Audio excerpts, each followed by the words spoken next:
Ladies and gentlemen, welcome back, folks, to another exciting episode of GameBites Quick Gaming Insights. Today is an exciting journey through the world of gaming nostalgia. I'm your host, Emma, and today we're about to embark on an epic adventure that'll take us back in time to explore the iconic Spiderman game for the PlayStation 1. Before we dive into the web-slinging world of Spiderman, let me introduce myself. I've been a lifelong gamer, and the opportunity to revisit and share the magic of classic games like this one is something I cherish. So fasten your seatbelts as we swing into the heart of the matter. Spiderman for PlayStation 1 holds a special place in the hearts of gamers who grew up in the late 90s and early 2000s. But what made this game truly legendary? Was it the captivating storyline, the exhilarating web-swinging mechanics, or perhaps the unforgettable rogues gallery of villains? We'll unravel all these aspects and more as we journey through this virtual New York City. Picture this, it's 2000, and the gaming industry is buzzing with anticipation, looking at TV screens and magazine covers to catch a glimpse of the webbed superhero. Fans were itching to get their hands on the game that promised to deliver an authentic Spider-Man experience. And boy, did it deliver. As players fired up their PlayStation 1 consoles, they were immediately greeted with the iconic image of Spider-Man perched on a rooftop, ready to swing into action. This was their chance to step into the shoes of their favorite superhero, to swing from skyscrapers, and to fight against the forces of evil. But what set this game apart was not just the exhilarating web-swinging mechanics, but also the attention to detail in recreating Spider-Man's world. As you traversed the virtual Manhattan, you could see familiar landmarks like the Daily Bugle, the Oscorp building, and even the bustling streets filled with pedestrians.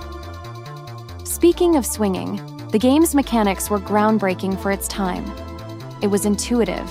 It made you feel like you were truly web-slinging, and it was incredibly fun. Swing too low and you'd hit the ground with a thud. Swing too high and you'd miss your landing. It required skill and precision, just like the real Spidey. And what's a superhero without a rogues gallery of villains to face? Spider-Man for PlayStation 1 didn't disappoint in this department. Players had the chance to go toe-to-toe with iconic foes like the Green Goblin, Venom, and even the notorious Carnage. But it wasn't just about battling villains. The game's storyline was captivating, pulling players into a web of intrigue that kept them glued to their controllers. It was a fine balance between storytelling and gameplay, and it worked like a charm. Now let's talk about the voice acting. The game featured stellar performances that added depth to the characters. Spider-Man's witty one-liners, J. Jonah Jameson's rants, and the sinister tones of the villains. All of it contributed to the game's immersive experience. In terms of gameplay, the combat was fluid, and players could execute various moves and combos.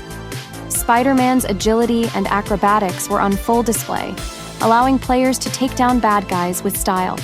As we journey deeper into this podcast, we'll explore the impact of Spider-Man for PlayStation 1 on the gaming industry, its lasting legacy, and the exciting possibilities of its potential revival. So whether you're a seasoned gamer who fondly remembers your first swing through virtual Manhattan or someone new to the world of Spider-Man, get ready for a nostalgic adventure that'll leave you craving to dust off your old PlayStation 1 and swing into action once again. As we wrap up this introduction, I want to hear from you, our dedicated listeners. Share your memories, your experiences, and your love for the game that defined an era. Let's make this podcast a journey we all take together.